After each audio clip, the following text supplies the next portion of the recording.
ใหญ่อยู่กับไผตอนนี้ พ่อใหญ่ดีร้านเด็กค่ะ ไว้ดี อันพ่อใหญ่อยู่กับไผตอนนี้อยู่กับไผ นี่กับสองคนกับเขานะ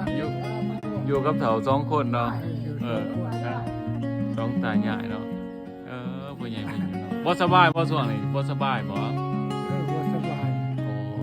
โดย สบายหลายวันเลย หลายวันแล้วเด้ออายุจักปีเลยพ่อ เก้าปีแล้วดิ 9 ปี เก้าสิบ 90คนนั้นโอ้นี่ก็เอากระทุ่งมาให้พี่ใหญ่เนาะอยู่น้ำกัน2คนอยู่น้ำกัน2คนเด้อมีเป็ดมีไก่มีแต่ไม่ใหญ่แหละมันลกมาเลี้ยงเนาะเนี่ยมีสวนเด้อจะเป็นยังนนสิริเนาะ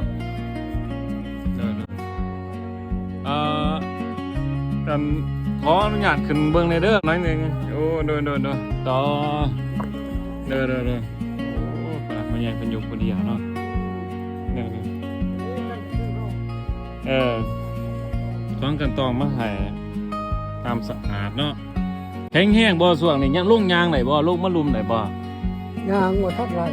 ยางมาท่านได้ ย่างเมื่อย โอ้เด้อ ย่างแต่เพื่อนเราอีกเดียวเย็นว่าขนาด เด้อ จะมาเอาทักยาเขาทำได้กินนะ สักยาบ่พอเป็นจังไดมันเมื่อยอาการเมื่อยบ่ มัน พอ เมื่อยนะครับเมื่อยแบบเป็นดิงนับ เป็นวิง ลงเม็ดรับคาลงแข็ง เด้อมัน แต่ว่ามันยางมาไล่ กลางคืนก็นอนหลับอยู่บ่ เอ้ย กลางคืนน่ะก็นอนหลับอยู่บ่ นะ ยามกลางคืนเฮานอนหลับอยู่บ่ กระบอกรักก็ขึ้นก็ดี จักโมงตื่นขึ้นมา2-3โมง 3 โมง 4 โมง ตื่นแล้วลงมาลุมมาได้บ่ลงมาลุมลงมาทันใดบ่ได้ลงบ่ลงตารางลงได้บ่ลงตาราง ไล่อยู่ ได้อยู่ค่อยไปเนาะขึ้นอยู่กับเมียเพิ่นเด้อสองเท่าไปลูกเพิ่นก็ไปอยู่วันอื่นแน่ไปทำงานอยู่ไทยแน่เนาะไปหาเงินอยู่ไทยเนาะอย่าว่าเพิ่นไปก่อน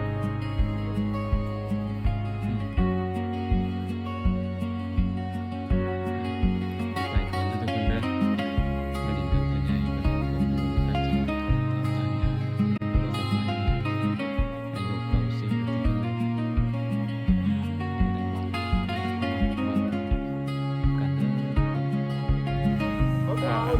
นี่แหละเพื่อนแม่ใหญ่เป็นอยู่เนาะอยู่ช่องเสาตายายนะทุกคนเนาะโอ้นะบาดเนาะ